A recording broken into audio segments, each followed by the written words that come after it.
നമസ്കാരം. മെക്സിക്കോയിലെ ഏറ്റവും കരുത്തനായ മയക്കുമരുന്ന് മാഫിയ തലവൻ നെമസിയോ റൂബൻ ഒസഗ്വേര സെർവാൻസ് എന്ന എൽ മെൻചോ സൈനിക നടപടിയിൽ കൊല്ലപ്പെട്ടു.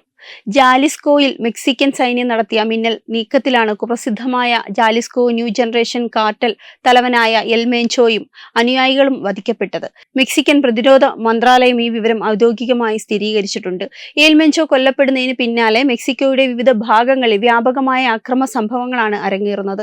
മാഫിയ സംഘങ്ങൾ തെരുവിലിറങ്ങി വാഹനങ്ങൾക്കും കെട്ടിടങ്ങൾക്കും തീയിടുകയും പ്രധാന ഹൈവേകൾ ഉപരോധിക്കുകയും ചെയ്തതോടെ രാജ്യം അക്ഷരാർത്ഥത്തിൽ സ്തംഭിച്ചു.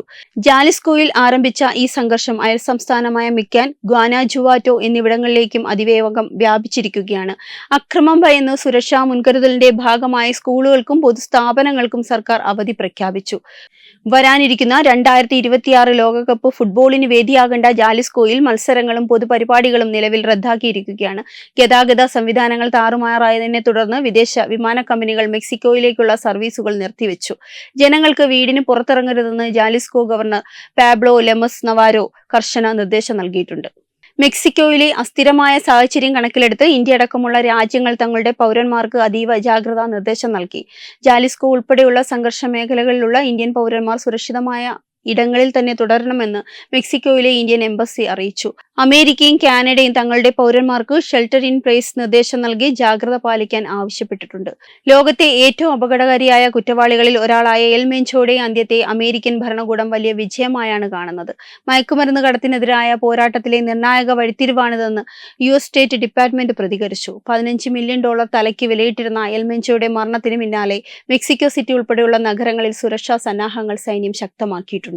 മെക്സിക്കൻ ഡ്രഗ് കാർട്ടലുകളിൽ ഏറ്റവും അക്രമാസക്തമായ ഗ്രൂപ്പാണ് ജാലിസ്കോ ന്യൂ ജനറേഷൻ കാർട്ടൽ. ഇവരുടെ തലവനായ എൽ മെൻചോയെ പിടികൂടാൻ കഴിഞ്ഞ ദശകത്തിലുടനീളം മെക്സിക്കൻ സൈന്യവും അമേരിക്കൻ ഏജൻസിയായ DEAയും സംയുക്തമായി ശ്രമിച്ചു വരികയായിരുന്നു. ഒളിവിൽ കഴിഞ്ഞിരുന്ന ഇയാളെ അത്യാധുനിക ഡ്രോണുകളുടെ രഹസ്യാന്വേഷണ വിവരങ്ങളും ഉപയോഗിച്ചാണ് സൈന്യം കണ്ടെത്തിയത്.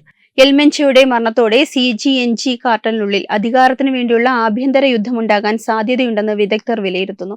ഇത് കൂടുതൽ ആക്രമണങ്ങളിലേക്ക് നയിച്ചേക്കാം. സൈന്യം ഇപ്പോൾ ജാലിസ്കോ മേഖലയിൽ കൂടുതൽ സേനയെ വിന്യസിച്ചിട്ടുണ്ട്. Web desk Tatwamayi news. Brought you by Kerala AIDS control society.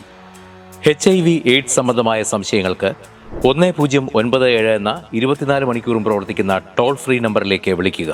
വാട്സാപ്പിലും ഫേസ്ബുക്കിലും ഒക്കെ സ്റ്റാറ്റസ് അപ്ഡേറ്റ് ചെയ്യാറുണ്ടല്ലോ. HIV സ്റ്റാറ്റസോ HIV പിടിപെടാനുള്ള സാഹചര്യങ്ങളിൽ കൂടി അറിഞ്ഞോ അറിയാതെയോ കടന്നു പോയിട്ടുണ്ടാവാം. എന്ത് തന്നെയായാലും മുൻകൂട്ടി പരിശോധിച്ച് HIV സ്റ്റാറ്റസ് അറിയൂ.